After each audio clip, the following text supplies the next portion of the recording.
Welcome to Fireside Giants, a featured podcast by Empire Sports Media. I'm your host, Alexander Wilson, and my co-host, Anthony Rivardo. Give us a follow on Twitter if you haven't already. Alex Wilson ESM, Anthony_Rivardo. Make sure to smash that subscribe button on YouTube and leave us a positive review on iTunes. We really appreciate the support, guys, and you can probably tell I have a little more giddy in my voice this episode than normal because we freaking won. We freaking won yesterday against Washington on Sunday afternoon. Obviously, Washington, not a very good team. Pretty decent defense, really bad offense. But I don't really care. I don't really care at all because I haven't tasted victory in quite some time. You know, COVID was a loss. We lost the first 5 games of the year, and now we finally get to enjoy victory. Joe Judge gets to really go to sleep happy for once. And I feel really good. I feel like maybe we could beat the Eagles on Thursday and get some momentum. You don't really understand how big confidence can take a team, take any individual player. We saw Jabril Peppers doing backflips after the game yesterday. He was so excited. So in that sense, Anthony, I'm going to turn it over to you. How are you doing, my friend? I'm doing much better than I was last week. We won, so I have to be happy about that. I think I'm going to be a little bit more pessimistic than you are on this podcast, but I'm just happy to see my team win. I'm grateful to see my team win. It's been far too long since we've seen the New York Giants win a football game. So I'm happy, man. What else can I say? I'm happy to see a win. Exactly. I mean, a lot of people were saying, oh, the draft pick, Trevor Lawrence, blah, blah, blah. The reality was we were probably never going to be in a spot to get him anyway. If you watched the Jets yesterday, you saw a Pee-wee football team playing. So I will tell you right now, the Giants were likely never going to have a shot at that number 1 overall pick. The Jets were always going to be the guaranteed team to get that pick. And, you know, I'd rather enjoy some wins, see some progress, build some momentum, because a lot of the reasons, and one of the main reasons rather, is that this team has faltered in the past few years is that they have not been able to accumulate any consistent momentum and winning mentality. So you'd be surprised how far that'll take a team doing everything right, like making sure that, you know, you do your job. And the Giants didn't do that yesterday by any means. They made a lot of mistakes. They gave the Washington football team a chance to come back later on in the game with, that touchdown in the closing moments, and they went for 2. Ron Rivera made a notable, terrible decision to go for 2. They didn't get it because the Giants D locked him down. We saw the Giants escape with a victory, and that was all we were hoping for. I love it. I don't care about Trevor Lawrence. Give me some momentum right now to see what this team can do with it. We're talking about a defense under Patrick Graham that ranks right now in the top 10 in the league somehow. So they're playing way above their weight class. Give them some momentum. Give the offense some spark and some life. And maybe, just maybe, we can beat the Eagles for the first time in quite some time on Thursday, Anthony. Now, I know he says he's going to be a little bit more pessimistic than I am, but the Eagles are also dealing with their own issues. Miles Sanders, he was injured. He got injured this week. I don't know if he's going to be playing or not. And then they do seem to be gaining back a few wide receivers, maybe Alshon Jeffrey and Deshaun Jackson, which definitely doesn't help the Giants at all.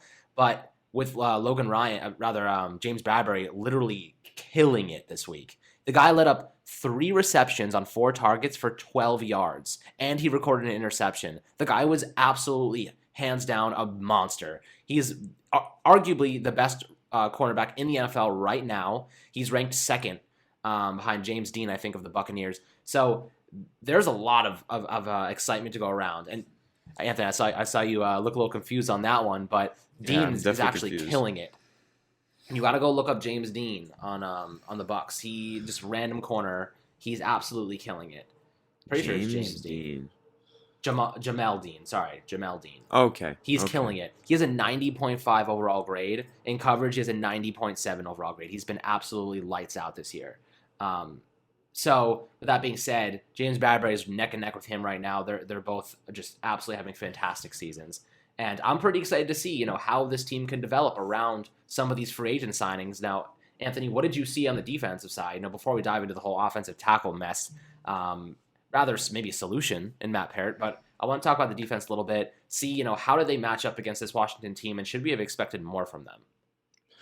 I think that with this defense, what we're seeing is an excellent coaching staff. I think the defensive coaching staff has done a phenomenal job with this young roster, underdeveloped roster on the defensive side of the ball. We're seeing players make plays. Tate Crowder making plays. Kyler Fackrell, who is Patrick Graham's scheme fit on the edge rusher position, making plays. We're seeing this coaching staff putting these defensive players in position to make plays and give the team chances to win, which they have been doing all year. This defense has been putting the team in position to win. It's always been on the offensive side of the ball. That's always been the issue. Even last week in Dallas, the defense had to account for one of the touchdowns. Daniel Jones had less touchdowns than Kyler Fackrell last week.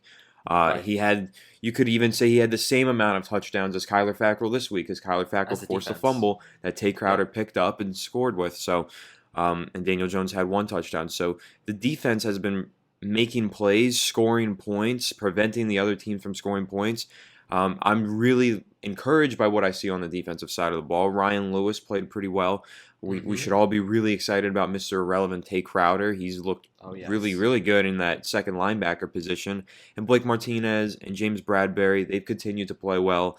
Leonard Williams is picking up his game. Dalvin Tomlinson is still the same solid player that we always expected him to be. Dexter Lawrence is dealing with an injury, so he's not dominating like he was the first 2 weeks of the season, but we'll cut him some slack there.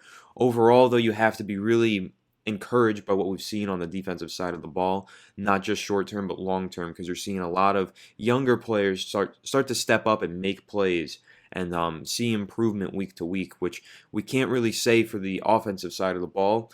There has been a lot of stagnant and there hasn't been a lot of growth like there has been on the defensive side of the ball. But with the defense, they held Washington to 19 points. They had a clutch stop on 2-point conversion at the end of the game. And then we saw cool Jabril Peppers backflip. That was cool. I just think, very encouraging on the defensive side of the ball. In terms of going into Philadelphia this week, or at least facing Philadelphia on Thursday night, we'll see what the defense can do there. Carson Wentz, he usually has a pretty easy time against our defenses, especially throwing to the tight end position. So this feels different, I'm curious to see how this goes. I'll tell you. Okay, explain why it feels different, because to me it doesn't feel that different. It feels different because our cornerbacks last 2 years have been absolute garbage, right? Janoris Jenkins last year was a mess. He let up 190 yards and 3 touchdowns to Mike Evans in week 3, and the Giants still managed to win that game.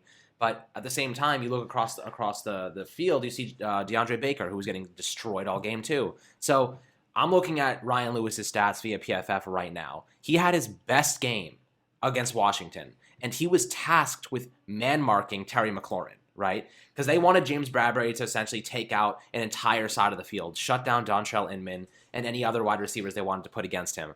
Now, Ryan Lewis's job was to hold Terry McLaurin to as little yardage and momentum as possible. He made one awesome play. He was jumping up in the air. He just barely gets a finger on it, and Terry McLaurin's probably at the 1 yard line, could have scored, and he's has his feet in bounds, about to catch the ball, and that little tip. You don't realize those little plays like that are the difference in between winning and losing, because the Washington might score a touchdown there. Now, Ryan Lewis finished the day with a 71.9 overall defensive grade, but his coverage was 71.7. That was the best out of his 4 games, and he played the most snaps. He played all 73 snaps for the defense yesterday. That is exceptional. And why I say it's exceptional, because we have already seen Isaac Yadam and Corey Ballantyne get benched. And Ryan Lewis, might I add, is an undrafted free agent from 2 years ago with the Buffalo Bills. He spent time in Miami last year. He knows Patrick Graham's scheme. He came here, and now look at him. He's absolutely balling out. Obviously, he didn't do very well against CeeDee Lamb, but nobody's doing well against CeeDee Lamb right now. He's completely torching everybody he faces off against. So I'll give him a pass on that one. But this week against Terry McLaurin, I have to say I was very impressed. And I thought that he gave us a reason to be a little bit more confident in this defense. And I think that they'll probably, with a player like Deshaun Jackson, who basically is just a straightaway speed type of guy, the Giants have done a phenomenal job this season squishing the field and closing the field within 20 yards, not letting players get behind them. The only long pass I really remember was to Cooper Kupp, and that was a blown coverage. They have really kept everything in front of them and not allowed big plays downfield. Jackson is one of the guys that can make those kind of plays happen. So I really want to see, their deep secondary take control. Having good cornerback play is essential, and we saw that with Bradbury. So I think Bradbury will probably be manning specific people, maybe just shut down one side of the field. Ryan Lewis will be doing the same. So I want to see more of that. I think the secondary will be a major factor in shutting down the Eagles. And might I add, their offensive line right now is a total mess. And Carson Wentz has been making mistakes left and right. They barely had. I think he had 54 passing yards at halftime yesterday. So, I mean, not that Daniel Jones did much better, but that just kind of gives you an example of how bad he looked in the first half. Yeah, I mean, with Philadelphia, it is what it is. Every year I feel like a lot of Giants fans sell themselves a bridge that we're going to beat them, and every year we don't. And I just can't get my hopes up. There's nothing. I've said this on this podcast before. There's nothing on this earth that I hate more than the Philadelphia Eagles and their fans. I absolutely hate them. All I want is to beat them this Thursday. But I am scarred and I am traumatized by these last few years, and I can almost say for certainty that we're not going to beat them based on just everything we've seen. I don't know. I think Philadelphia's 5-0 against us on Thursday night. Doug Peterson's 5-0 on Thursday night or something. He's never lost a Thursday night game, and 2 of those wins were against us. I saw that statistic today, so that isn't a really welcoming statistic to consider entering this week. But, we are coming off of a pretty solid performance. I do think the offense has shown improvement over the last 2 weeks, but I still feel like Jason Garrett is holding this team back. He's being way too conservative, 100%. way too conservative with the play calling. He is sitting on these leads that we don't really have, and he is allowing these teams to play catch up and get back in the game. He needs to keep his foot on the pedal, on the gas, all the way from the first quarter to the fourth quarter, and he hasn't been doing that, and I think it's why Daniel Jones has really gone stagnant in a lot of these games. I think Jones has played pretty well, but I just think a lot of the problem is the offensive coordinator not really allowing him to expand the route trees and expand the route concepts for Daniel Jones. He's not doing that, so Daniel Jones is really just left with a select few options on each play. I know that there are specific plays in yesterday's game. There was a third down where 2 receivers ran the same route, but opposite, and then they ran into each other, so the entire right side of the field was done, and then the left side of the field was all hitches, and it was like a 3rd and 3. It's very predictable, very vanilla, and it's a real problem if this offense can't get things going. And I'll also throw out the statistic that there's been 13 drops by the Giants offense so far this year, which is pretty bad. I think that's more than 2 drops per game. I think the Giants' offensive playmakers need to step it up. I think the offensive line needs to step it up, but the offensive line actually did play much better this week, and I'll let you start talking about that because I know that we have a lot of positive things to say about a potential new starting tackle. Oh, yeah. So we have the whole Matt Peart and Andrew Thomas issue that's kind of arising now that we have a short week. What do the Giants do here? Now, if you haven't heard, Andrew Thomas was benched to start week 6 because he was late to a team meeting. So Joe Judge, obviously, being the disciplinarian that he is, he set forth a set of consequences, and that was essentially to miss the first series of the game. And Thomas missed the first series of the game, but here's the major issue. This was a lose-lose situation. And any normal player or team, if you're a starter, you miss the first series, and then you go back in because you're the starter. The problem is Matt Peart entered the game, and he looked really good. So Thomas not only screwed himself by missing the first series, but he also gave Matt Peart an opportunity to shine. Now the Giants have a really tough decision to make on Thursday because let me just read you some of his stats. Offensively, in week 6, Peart played in 26 total snaps. He graded out at 89.7. Now his pass blocking was okay at about 60. His run blocking was 93.4, one of the most elite grades out of this week with a minimum 25 snaps. He actually played more snaps in the day than Andrew Thomas. I think it was 26 to 22. But, looking at that run blocking number, that is something that you want to see. And what it does for the offense is it opens up the game planning for Jason Garrett, because we saw earlier this offseason that they wanted to establish the running game. That was their priority, making sure that Devonta Freeman, or it was supposed to be Saquon Barkley, but now it's Devonta Freeman, giving him the space and the zones. And I'm looking at Devonta Freeman's actually run chart right now, and he ran a lot of inside zone. He did not bounce it out much. They did not allow him to get outside the tackles. And I actually liked what they did, because other teams probably think, okay, our interior defensive line for the Washington was really good. They have, who do they have there? They have Jonathan Allen. They have Daron Payne. They have Chase Young on the outside. They have some really talented players. And running it up the middle is probably not what you want to do against them. But the Giants did it well, and they sealed the edge because they were pushing Chase Young to the outside. All they had to do was block those 2 guys in the middle, and they had a really good opportunity to take advantage, and they did that. Matt Peart sealed off Chase Young multiple times. He looked phenomenal. His technique was great, and I was really impressed from what I saw in the minimal snaps that he did play. Now, obviously, pass blocking should improve a little bit gradually. We'll be keeping an eye on that as things progress. But I think he's earned himself a shot to start against the Eagles this week. And I think Andrew Thomas should be starting at right tackle. I think they should just be setting this up for the future and not waiting any longer. Because Cam Fleming looked pretty bad. Let me check on his stats right now. But he graded out for week 6 with a 35.6 run blocking grade and a 58.4 pass blocking grade. So he was awful. Yikes. This is his worst game of the year. His worst game by far. With that being said, I think you put Thomas at right tackle because I don't think he could be much worse than this. And I think you put Parrott at left tackle and just see what happens. They could obviously just rearrange it in the middle of the game if they wanted to. But at this point, at 1-5, you might as well start developing for the future. Yeah, I mean, Matt Parrott has played. Anybody who's been listening to this podcast for a long time knows that I am the big Matt Parrott fan. I was a huge fan of his leading up to the draft, and I really wanted the Giants to draft him in the 3rd round, and then they did, and I had a little self-party over that because I felt like a total NFL scout when they drafted him.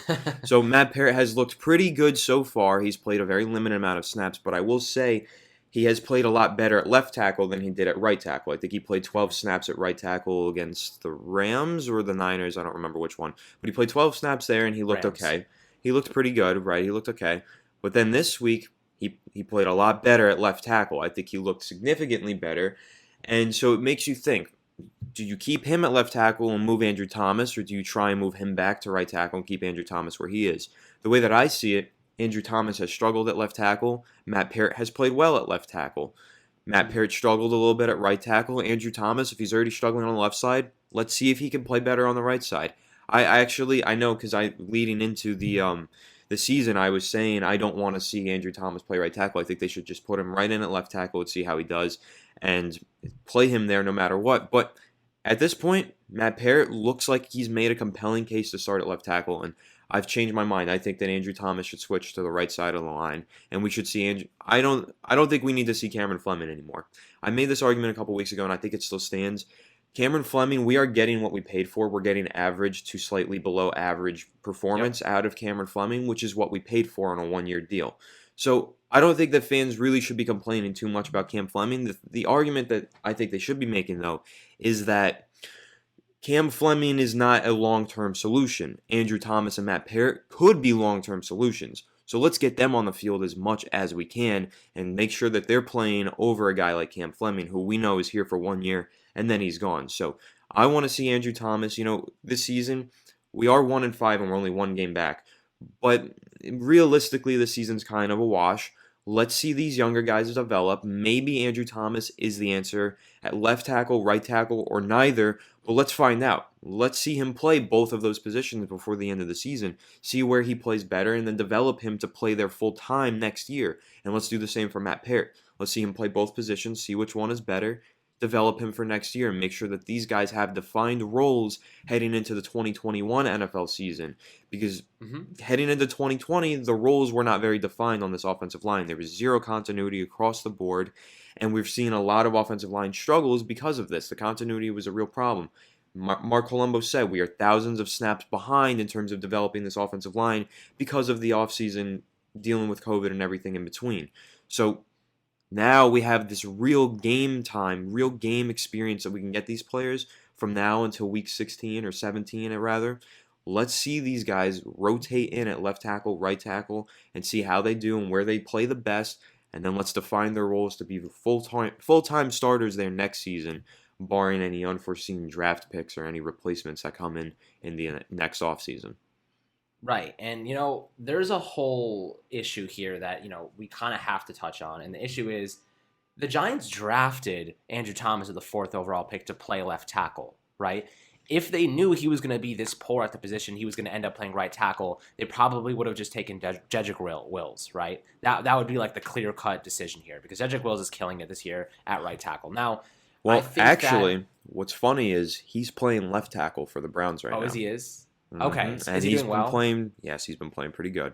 So there you go.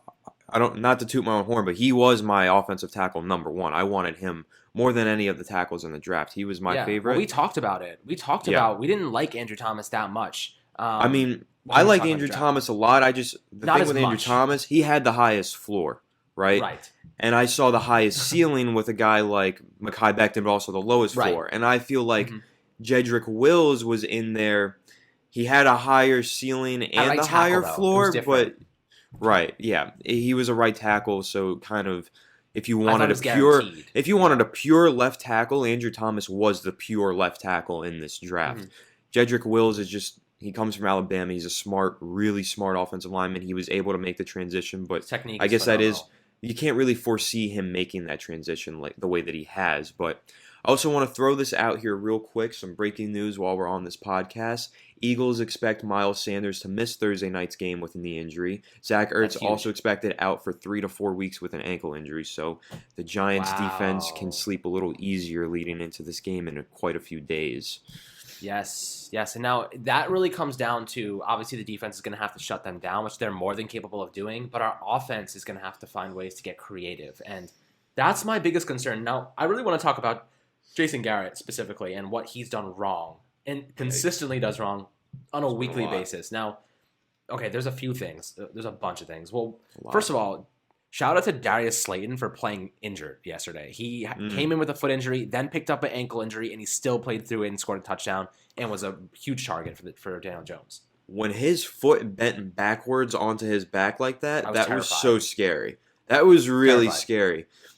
I've never seen someone's foot flatten, like the bottom of their foot on their back. That's what it looked like. It was scary, really. Yeah, it's a hyperextension. It's usually a lower ankle sprain. Luckily, he was able to come back in. They probably just taped it up, and then he was okay. But I'm sure he's feeling it today. Honestly, there's a part of me that thinks he might not be available for Thursday's game because of those injuries. He played through them. They probably did everything they could, but I'm hoping he's available. Nonetheless, they finally started to push him downfield, right? They finally started to. Against Dallas in this week, they started to throw him the ball downfield and watch his speed take advantage of defensive backs. Now, if you give him a good throw, lead him, he will zoom down the field and get it. You just have to make sure there's a pocket of space to get the ball into. And Daniel Jones did a great job with that. That was his first passing touchdown in over 3 weeks. So good job to DJ for getting that done. Now, he only had 112 passing yards. 112 passing yards is nothing to be excited about. But he had, here's the one thing that I'll say about Jason Garrett's scheme that I really, really liked. The read option. He did 3 of those yesterday, and he picked up, I think, 70 yards on the ground. He was the Giants' leading rusher yesterday. That one run for 49 yards, he hit 20.64 miles per hour. That was the 7th fastest run out of any player this season. So pretty awesome to see them utilizing the RPO, the read options, and really getting Daniel Jones into a position where he can maximize his strengths, and he's a fast runner. He even laid the hit on Bosnick. Who was it? Oh, some Washington defender. I don't remember, but he looked like Marshawn Lynch out there. I tweeted that. He was running people over. I call him Daniel Derrick Henry Jones. He was laying the head. And, man, I got to say, I was very impressed by his running ability yesterday, and he made some pretty good throws, too. The issue is they just don't have the receiving talent, with CJ Board out. And thank goodness he's doing okay. Apparently he just walked away with a concussion, and he sprained his neck a little bit. They were really scared about his neck, the whole vertebrae. So everything came back clear on that. Just a concussion, thank God. He's doing well, so really happy to hear about that. And moving on to, this wide receiver corps and Jason Garrett, let's talk about Evan Engram again. Because Evan Engram finished the day with, I think, 2 or 3 receptions and 30 yards, right? Was it 2 receptions, 3 receptions for 30 yards? And what the hell happened? Like, the first play of the game was like a in route all the way across the field from the left side. He goes across the field all the way to the right boundary and gets and hauls in a nice catch from Daniel Jones. That was the only time I really saw him, and then he disappeared for the rest of the game. And I'm like, why the hell does he suddenly make an awesome play, utilizing his speed, getting into space, and then suddenly he's schemed out completely and they don't even look at him? Like, what is going on with Evan Engram right now that Jason Garrett just doesn't like him? Because he's playing a majority of the snaps. There's nothing else to say than suggest that he shouldn't be receiving more targets. And obviously he's capable of making plays because we saw it yesterday on the limited times he was actually thrown to. Now, the Giants really stayed away from the passing game altogether. They ran the ball a lot. They ran the ball with Daniel Jones, Devonta Freeman, and they just tried to burn clock, so it seemed. The defense was on the field for a good amount of the game, and they thank goodness came to play, and they recorded that touchdown to really save Daniel Jones in the offense. But the offense, again, did not look good whatsoever. They only put up 13 points. So, we're sitting here now wondering, where do we go from here? Can we expect this offense to actually pick it up? I think Sterling Shepard will miss this week. He'll come back in week 8. But I'm still on the fence about this offense and Jason Garrett. And if he continues like this, there's a good chance the Giants decide to move on from him, in my opinion. Yeah, well, here's the thing. You mentioned it, that this was a very run-heavy game plan and a very milk-the-clock game plan, but I never thought that we had a big enough lead to start milking the clock. I feel like, the Washington football team came back because of the way that the offense was playing. It was very conservative, and it really gave Washington every chance possible to come back. We didn't put our foot on the gas, and we didn't finish the game going full speed. We slowed it down as soon as we got a lead, and sure, maybe you could say it worked. We got the win. But really, in reality, we got the win thanks to our defense. Offensively, for Daniel Jones to only drop back 21 times, I'm not a fan of that. I want to see Daniel Jones drop back 40-something times. I don't want to see him be a game manager and total 112 yards, 1 touchdown, and 1 pick on 63.2 completion percentage. I would honestly be fine with the completion percentage going down to 50 as long as we see the touchdowns go up to 3, 4, and even if the interceptions go up to 2. Anything more than 2, though, that's a problem. 2 or less, but if he's getting the ball in the end zone 3, 4 times and he's throwing for 400 yards, then I'm going to feel more confident in this quarterback and the way that he can run an offense, because right now they're playing it so conservative where it's really hard to judge what we have in our quarterback. And everybody wants to have this conversation about what happens if we get the number 1 overall pick. Well, at this point, it's still going to be Trevor Lawrence, because we really have not seen Daniel Jones be a playmaker since last year. All season, we've seen him be a game manager. And I disagree with the way that Jason Garrett is utilizing Daniel Jones' talents, because you can think back to his first start against the Tampa Bay Buccaneers last season, week 3. Mm-hmm. He was not being a game manager in that game. He was being a playmaker. He was getting out of the pocket, throwing the ball, taking hits, making throws while being hit, while sliding left and throwing right. He was being a playmaker, and we have not seen him do that. The only times that we can really point out that we've seen him do that is when he has the ball in his hands and he's taking off with it for a 49-yard run, or if there's a false start, or not a false start, a neutral zone infraction, and we have a free play and he throws a dime down the sideline. That's when we're seeing him make plays off script. He's not being allowed to really make plays. I think the throw to Slayton, the touchdown pass, was an excellent throw. He laid it out there. Perfect touch on the ball right in the back corner. Great throw, but I want to see more of that. More shots downfield, more plays off script. This offense, Jason Garrett is holding our quarterback back. He's not allowing him to grow, and my frustration is just hitting the ceiling at this point. I know that we won, and I'm happy for the win, but I said I'm going to be a little more pessimistic than Alex mainly because of Jason Garrett and the way that he is utilizing our quarterback's talents. Like I've said, I don't think he's utilizing them correctly, and if it doesn't change soon, I think that Jason Garrett either needs to give up play calling or he needs to be let go before the end of the season, because we have to know what we have in Daniel Jones and what his capabilities, his true capabilities, and what his true ceiling is before the end of the season, before we enter a very crucial 2021 offseason.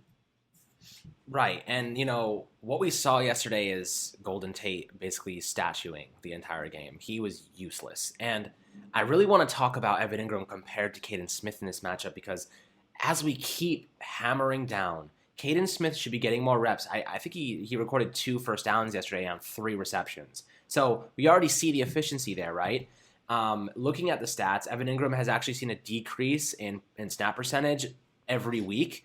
Actually, that's not entirely true. He had 97 in week 2, and he's all the way down to 81 right now. 2 consecutive weeks of 81, but he only had 39 snaps, and last week against Dallas he had 55. So you can see that there was a big disparity in time of possession for the Giants in this game, and only 39 offensive snaps. Caden Smith had 48%. That was the most since week 2. Also against the Chicago Bears. So I was excited to see that Caden Smith got some more got some more action. And looking at his grades in general, offensively, he graded out at 90.1 against Washington. His pass blocking was run blocking was stellar. Of course, that's exactly what I expected it to be. Now let's look at Evan Ingram's blocking. It probably was not very good. I mean, his pass blocking's been.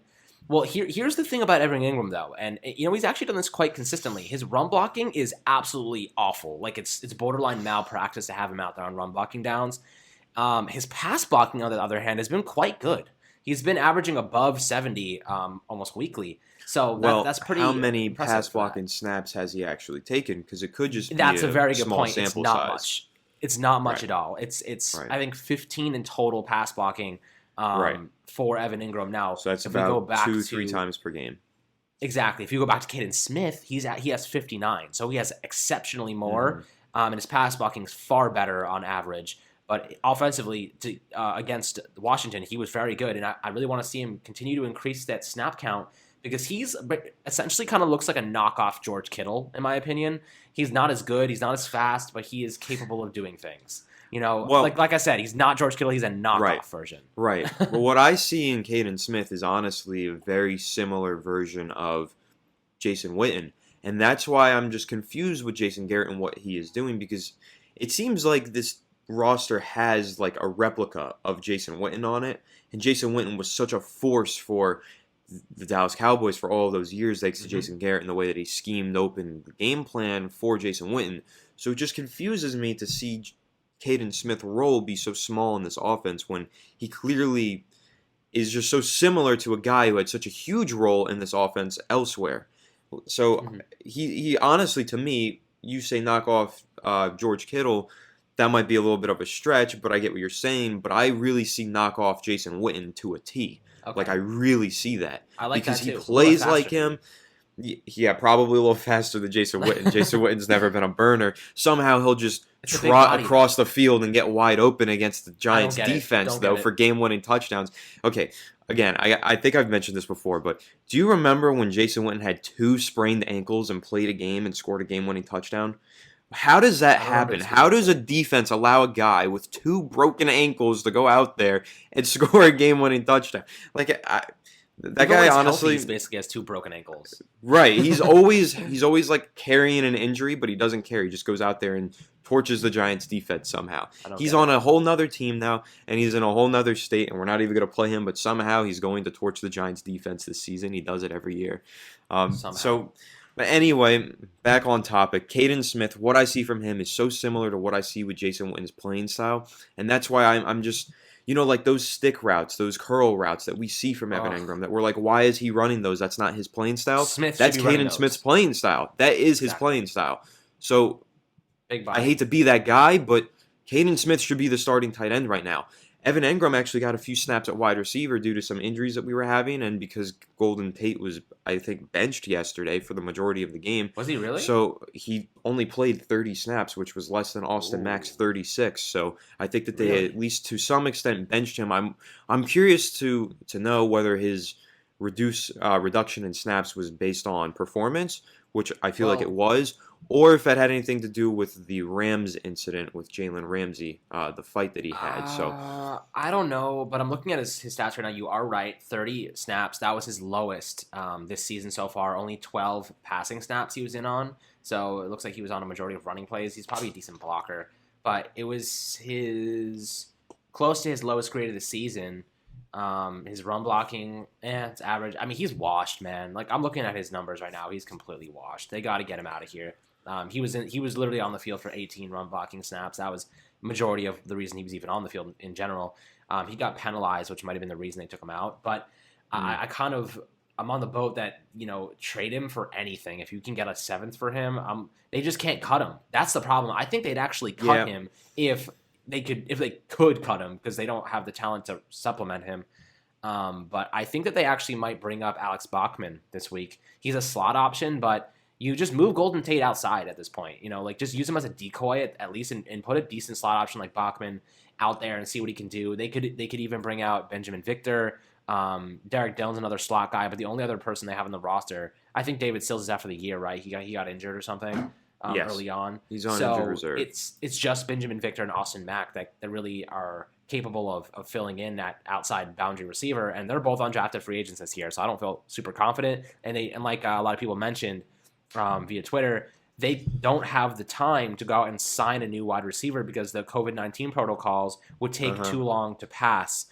So they can't even go get help right now, let alone like get them to know the playbook. So I imagine they will sign somebody after this Thursday. Well, here's where I was heading with this, is we see clearly a defined role for Caden Smith that he's not playing in, and we see a lack of talent at wide receiver, but we see Evan Engram still having the speed, and he's healthy right now.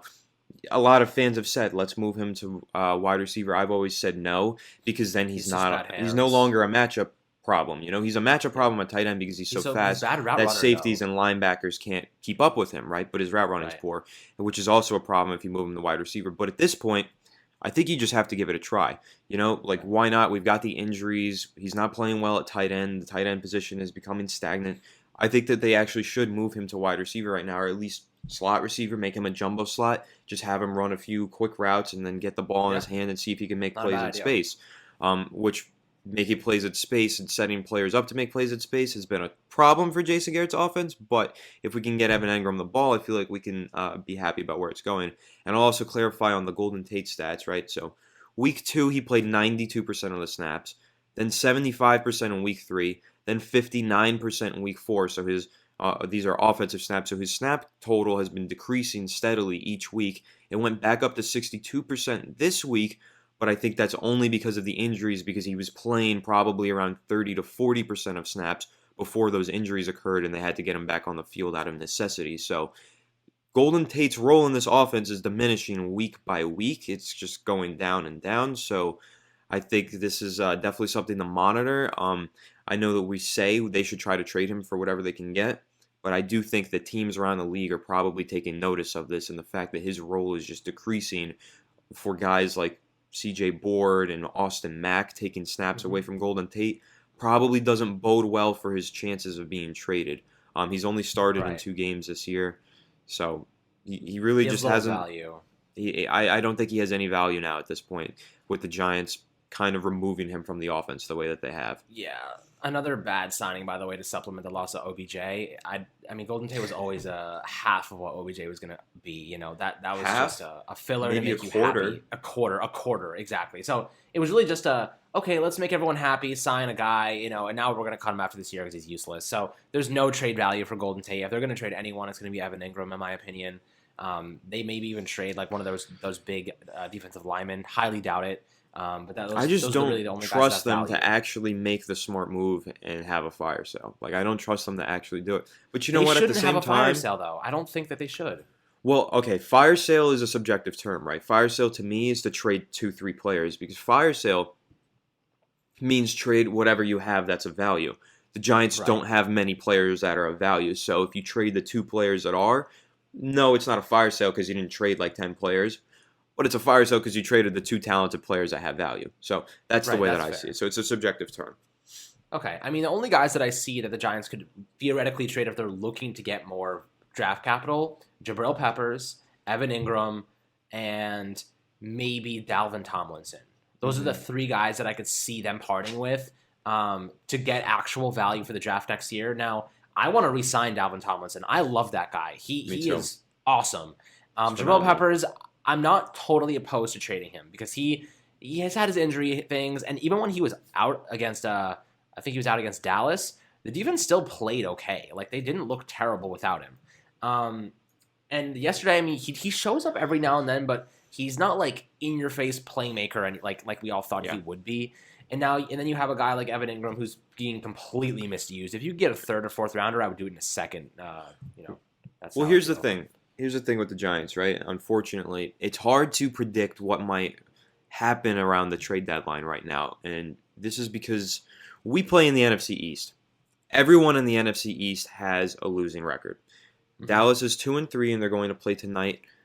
If they win, they'll be at 500 at 3-3. If they lose, they'll be at 2-4. And if they're at 2-4, the Giants somehow win on Thursday, then we'll be 2-5, and we'll be a game back from first place in the division. So the problem with looking ahead to this trade deadline is, I think there's a really solid chance that Dave Gettleman and the Giants ownership are probably looking at the standings and looking at the schedule and maybe buying into a little bit of false hope, saying this division is really bad. There's a chance that things start to pick up and we can make a playoff run despite having a very poor roster and being a very bad football team. We might be able to slip into the playoff contention and make our season look a lot better than it truly is. And I think that's a dangerous way of operating and a dangerous way of thinking of this team, because I think that regardless of where the rest of the division is, you have to look at this team in comparison to the rest of the league at 1-5. We just beat another 1-4 team to tie them in our division at 1-5. If you look at that, 1-5 is not very promising. That is not something to be optimistic in. But you look at the division and you think, wow, okay, so we actually do have a chance of picking up some wins here and getting in playoff contention. It's a fake playoff contention. You slide into that 6th seed or whatever it would be, and then you're going to have to play a great team that knows what they're doing. You're going to get blown out in the playoffs. You're going to end up with a crappy draft pick, and you're not going to go anywhere. So you're not going to be able to plan for the future that way. So that's my thing with this trade deadline is the Giants. I'm just hoping that they are smart enough to recognize that 1-5, while they might be in playoff contention, they're not a playoff roster. This is not a playoff team, and it's time to start gaining more assets for the future and not acquiring any. Like I think last year, I think Dave Gettleman sold himself on the fact that because the division was so bad and we were starting to play better towards the middle of the year, even though we had a very bad record, I think he was starting to convince himself that we had a chance to make a playoff push towards the end of the season. And then he went and traded for Leonard Williams. We didn't make that playoff push. That didn't happen. And I don't want the Giants to trick themselves into having that same thought process this season. Right. Now, I totally understand that. And I took to Twitter to ask, what kind of storylines, what kind of topics do they want us to hit on? And one of them was actually opposite of what you're saying. Somebody actually thinks we should go out and sign Antonio Brown. I mean, we obviously have a major deficiency at wide receiver. Now, with the culture the Giants are trying to set, Antonio Brown is the last person I would ever want on this team right now. Obviously, one of the best wide receivers that this league has ever seen. But with that being said, he brings more drama to your team than you ever want. It will create animosity in the locker room. Losing certainly isn't going to help him. And honestly, I think that we're not in a position to win. Like Anthony just said, there's no reason to start, see what you have in the young guys right now, with Alex Bachman, Austin Mack, Benjamin Victor. See what they got. Don't put in Antonio Brown, who doesn't know the playbook, has a history of doing wild stuff, and watch the team fold because of it. I just don't see that as a winning solution. You know what, though? Even just take away any off-the-field distractions. Take those away. What do you actually accomplish by signing Antonio Brown? You kill the rest of your salary cap for a one-year deal just to have this player. He's going to play well. It's Antonio Brown, right? He'll play well, and then the rest of the season plays on, and then he goes off at free agency and signs somewhere else on a long-term deal because people So, if you're assuming that the culture stuff is no longer a problem, right? He fixes that, and he proves that this year playing in 8 games with the Giants, right? Then what's going to happen? He goes into the offseason, and a team is like, okay, if he's fixed his cultural problems and he's still a great player, we're ready to give him a 5-year, $100 million deal and let him finish his career with the Ravens, for example. Maybe the Ravens will be the team since he's got a good relationship with Hollywood Brown, is actually his cousin, I believe, and then also he's got a good relationship with Lamar Jackson. So a team like that might be like, okay, long-term solution here at wide receiver. He can be our playmaker. So the Giants, really, all they would accomplish is putting him on display for the rest of the league to make their decisions for the future. They're not going to win extra games because of Antonio Brown, and they're not going to become a playoff team because of Antonio Brown. They'll become a marginally better offense with Antonio Brown, but they're not going to accomplish anything long-term. And that's taking the cultural problems away.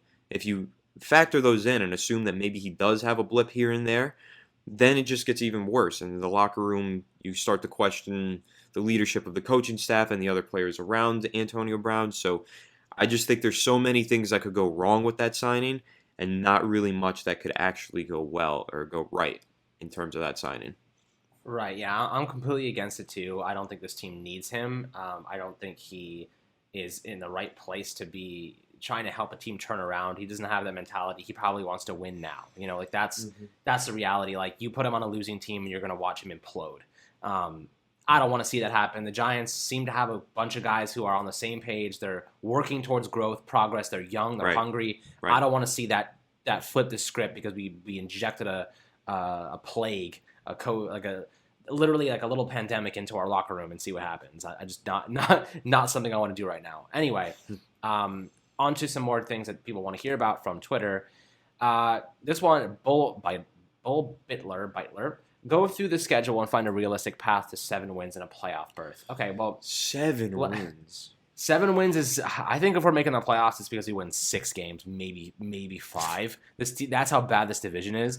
And ultimately, we have to beat the Eagles this week. If we lose to the Eagles this week, any hopes and dreams of that happening are dead in the water. Then you play the Buccaneers, who are a very, very good team when they want to be. They just completely embarrassed the Packers Sunday night. So... that's another thing. Like, we're going to lose to the Buccaneers, but maybe we'll put up a decent fight. Washington again. I think we beat Washington. Then the Eagles again. They're still probably going to be without Zach Ertz. I think we can beat the Eagles this week. I think we lose to the Buccaneers. I think we can beat Washington. I think we lose the second game to the Eagles. I think the Bengals are better than you think because Joe Burrow's legit.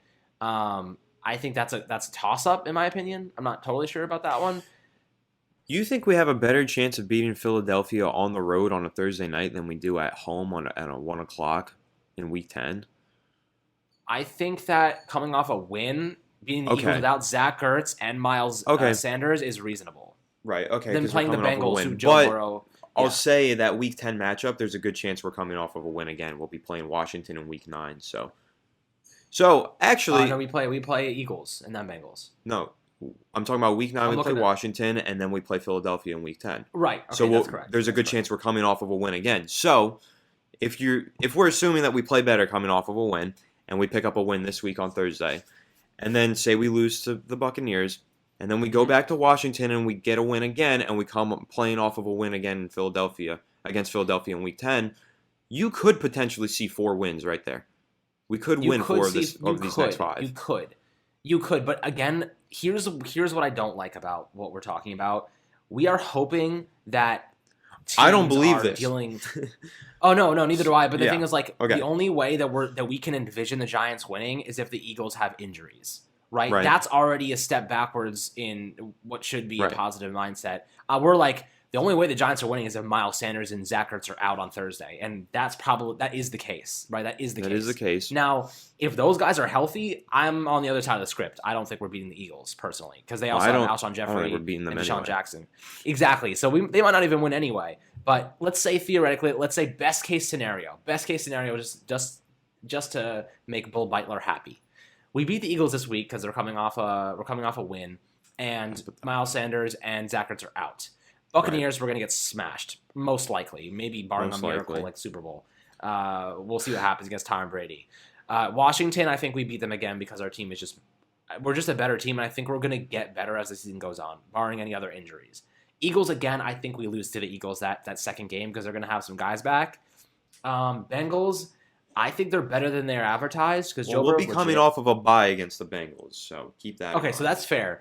We can beat the Bengals, okay? Best case scenario, I think we can beat the Bengals, and let's say we do beat the Bengals. We get absolutely torched by Seattle, because Russell Wilson's unstoppable, and then we get torched by the Cardinals because we can't stop Kyler Murray. We saw it last year.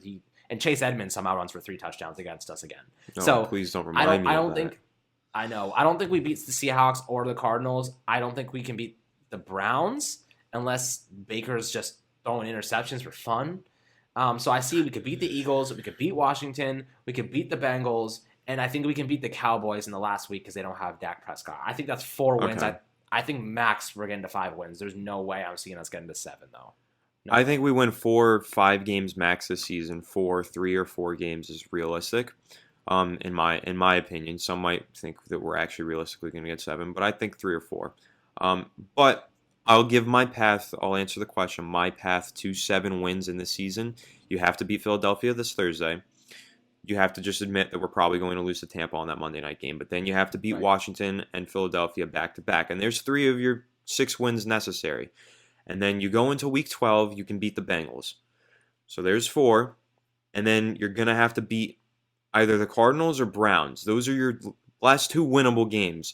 out of the non-divisional opponents, because the Ravens, I think it's a wash, and Seattle, I think, is a wash. So you're either beating the Cardinals or the Browns, and then you have to win against Dallas at home in Week 17. So Oh my goodness. I guess I do We're see a getting possible screwed. path. It's possible to get another 6 wins out of this, but man, it's not going to be easy, and you have to, in order for it to happen, the Giants have to win 4 of their next 5 games. So Dude, we're getting screwed. I'm just realizing now that it's a we tough played schedule. Washington yesterday, we play the Eagles on Thursday, and then we play the Buccaneers the following Monday. That's 3 games in 8 days. Yeah. That's so bad. How do they even make that thing? No. Thursday. No. Oh, it's Thursday. a bye Yeah. No. Okay. Thursday, I was like, Friday, what the Saturday, Sunday, hell? Monday, and then another week. So we actually got an Okay. extra. We get an extra day because of that. Gotcha. Okay. So we get a bye week in between the Eagles It's and the basically Bucs. a bye week. Yeah. I see. Oh, okay, dude. I almost lost my. I don't know what I was thinking right there, but that just threw me through a loop. Apologies for that brain fart, but that was wow. I was about to say 3 games. These guys are gonna be dead. I was like, we're gonna have nobody left to play against the Washington. But no. Either way, this schedule is tough. We can probably pull out 3 or 4 wins from this, but I don't see 7. Finishing with 7 wins as a reality. It's going to be tough, man, I got to say. But nonetheless, I just want to see progress. I want to see us fight against the Buccaneers. I want to see us fight against the Seahawks, the Cardinals, the Browns, and the Ravens. As long as we can keep them... I want to see the offense improve. That's more than anything. Before the end of the year, I want to see the offense be better. That's all I really want. That, and I also want to see the defense contain some of these running quarterbacks, like Russell Wilson and Kyler and Lamar Jackson. I want to see how Patrick Graham schemes this defense to contain them, because we haven't seen too many running quarterbacks to start the year. I mean, Big Ben, Mitch, Jared Goff, Kyle, what's his name, Mullins, and Kyle Allen, and Dak, and Andy Dalton. We haven't seen anyone. Yeah, Dak is the most mobile we've seen. Exactly. So when we come across Russell, when we come across Kyler, when we come across Lamar Jackson, that's going to be interesting. We're going to see it. Yep. We're going to see how that develops and what happens there, and how Patrick Honestly, Graham adjusts. I'm pretty confident in Patrick Graham. I think that they will do just fine against these running quarterbacks. I think he's been excellent, and I'm really happy that he's an assistant head coach, because it means he's here for the long run. So I think that he's going to do just fine against those running quarterbacks. I think the real problem is, how is this Giants offense going to keep up with these potentially explosive opposing offenses? So yeah, while I think this defense is great and it's going to contain these teams, some of them are going to break out, and they're going to put up, not even because the Giants defense is going to be going to play poorly, but just because we're going to go up against some really good offenses that are going to put points on the board. Our offense needs to be able to match that, like we did in Dallas, but actually come out on the winning side of it, not blow it at the end. So that's pretty much what we got to see. We got to see the offense hang in these games with these better offensive teams. Right, and I'm looking right now at the grades for the defense specifically, and I'm seeing the Giants rank 5th in run defense, which is really, really good. Now, heading over to coverage, not as good. 25th in the league, and that's kind of, I don't entirely see. Okay, I see that grade is a reflection of the entire year, and I think that where we are in the secondary right now is better than we were in week 1, 2, and 3. Would you agree with that? Because now we have Ryan Lewis, who looks far better than Yadam and Corey Ballantyne. James Bradbury's a stud, and they kind of have things figured out a little bit more. I just can't wait for Xavier Mckinney to come back. I can't wait to see McKinney play, man. I think everybody who's been a long-term viewer of this channel knows I'm a huge Xavier McKinney fan. I did that film breakdown. Go check it out if you haven't seen it by now, which most of you I'm sure have. Xavier McKinney is going to be an X factor in this defense. He is going to change the way that this defense looks, because he's just going to be an instant player, like playmaker in the Giants secondary that we don't really have on the back end. We have James Bradbury. Opposite of him, we've been filtering out different cornerbacks at cornerback 2. We've been rotating them. Ryan Lewis seems to be pretty solid. But then safety position, we've also been doing the same thing. We've been rotating players in there. Logan Ryan has emerged to a starting role. Jabril Peppers has been dealing with injuries. Julian Love has been put towards the bench. And Adrian Colbert, I think, is also put towards the bench because he hasn't looked good either. He was injured. Oh, he was injured? He missed this week. Well, he also wasn't playing well, in my opinion, anyway. But so Xavier McKinney, once he steps in and he's able to play a starting role in this defense, Such a this difference. defense is going to go from good to really good. To great.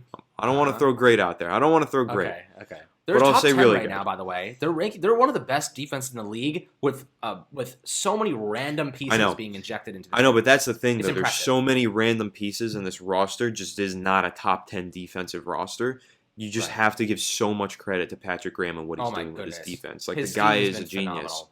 He really is. A genius. An absolute genius. And, okay, let me say something really quickly, that there are 2 players on this defense that I would like to see in blue next year. Can you name those 2 guys?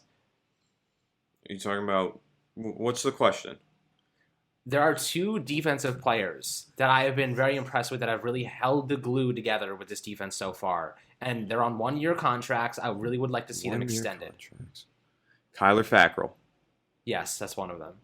Okay. Who's the other one? Logan Ryan. Nailed it. Those are 2 guys who have been exceptional for us. And Logan fit the Ryan has scheme gotten perfectly. better each week. Not only has he gotten better, okay, but he also is tough as nails. What we saw against Washington, let me just remind you really quickly. He gave up that touchdown pass at the end of the game yesterday. He was beat long. The next play, 2-point conversion, he was the one that really held that defense in check. He was all over his matchup, and Kyle Allen couldn't throw the ball because of it. And he came back, bounced back, and made a really nice play after giving up that touchdown, really secured the win for the Giants. That's what you want to see from your best players. They don't give up after messing up. We saw DeAndre Baker last year. He would get beat deep, and then he would just keep getting beat. He wouldn't bounce back and really make any plays to make up for his mistakes. That's what we want to see in your veteran players. They have a short memory. They make a bad play, they come back the next one, and they make an even better one. You know, that's just what you expect from your veteran talent. And a player like Logan Ryan, who is a very capable athlete, you've seen him from his stats. He actually got a sack yesterday against Washington. Yeah. I really want to see him stay in blue because I think that his communicative abilities with the young guys is essential. I think he's going to really, really help Xavier McKinney when he comes back. And I think he's very capable of playing this diverse role at cornerback, slot, and it can also rush the passer off the edge. I would love to see them keep him in blue. I know he's on a I forget the exact contract that he signed. 1 year, $7.5 million, I believe. Is that his contract? 1 year, $7.5 million. I believe so. Yeah. So he's 1 year, $7.5 million. If they could keep him maybe at $7 million for another 2 years, I'd be okay with that. That $14 million, two-year deal, $14 million. I know he'll probably regress a bit, but his ability to fill spots and needs and play multiple positions and communicate and be a leader on defense is essential. And Kyler Fackrell is on a 1 year, $4.6 million deal. If they signed him to a 2 year, I don't know, maybe same thing, 2 year, $14 million deal, pay him $7 million a year. He's looked really good this year. He's filling the role, that Lorenzo Carter and Ocean Examiners are leaving behind really well. Consistency fits the scheme well, and you want to keep as many good pieces as you can to a defense that's playing well and just inject more talent into it, right? Yeah. Theoretically. Yeah, and Kyler Fackrell was one of my favorite signings in the offseason. He actually might have been my favorite. I'm trying to think what my mindset was back then. I think Kyler Fackrell was my favorite signing in the offseason. He's played really well, and I agree. These are 2 players that I'd like to see here long term. It's just a question of whether or not they actually will be here long term. I think Kyler Fackrell for sure, just because him and Patrick Graham, they've worked together in Green Bay and now here, and it's like a match made in heaven, those 2. Just same thing with Blake Martinez. But with Logan Ryan, the issue is, does he have a long-term role on this team with Xavier McKinney coming back?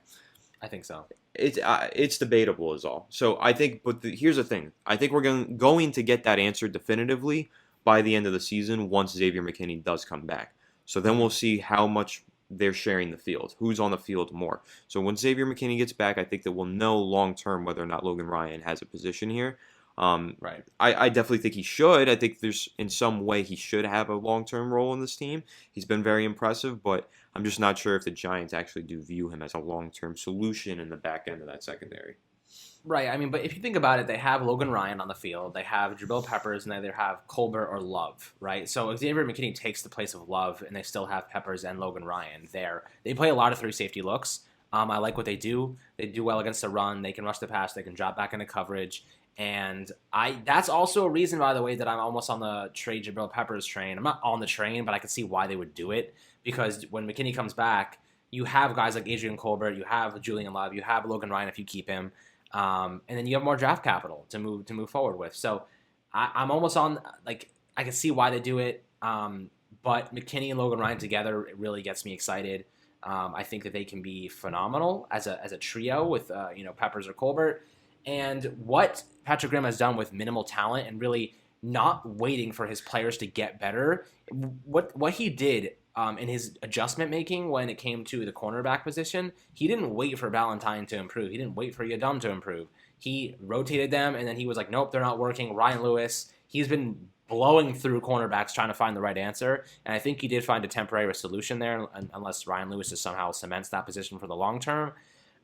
What he's done with the adjustments has been phenomenal. Jason Garrett has not done that, and that's kind of what we're seeing, the differences between scheme and coaching, that he has not taken Caden Smith and put him into a more receiving role, has not taken Evan Ingram and put him back in the seam. It's really just sad to see the difference in coaching, and the quality difference is really what I'm trying to hit on. Anyway, an hour-long podcast for you guys to digest and get through it and really enjoy all the stuff that we've had to talk about. So much information and really analyzing this performance for the Giants and what to look forward to in the near future. But I hope you guys really enjoyed it, Anthony. I want to give you the last go. And if you have anything else left to say. No, I just want to say that I'm happy to see our Giants win, and I'm hoping to see them do it a few more times before the year's end. And while this has been a bit of a struggling season so far, it seems like things are starting to turn things are starting to trend upwards. We're starting to see some development and some progress. So I'm going to continue to say Matt Peart. Let's see him in a starting role. I love that guy, and I can't wait to watch the Giants play on Thursday, despite my pessimistic viewpoint on that Thursday game. So stay tuned. Thursday night, we'll have another live stream for you guys to watch. So stay tuned for that, and we'll see you in the next one. Have a good one, guys.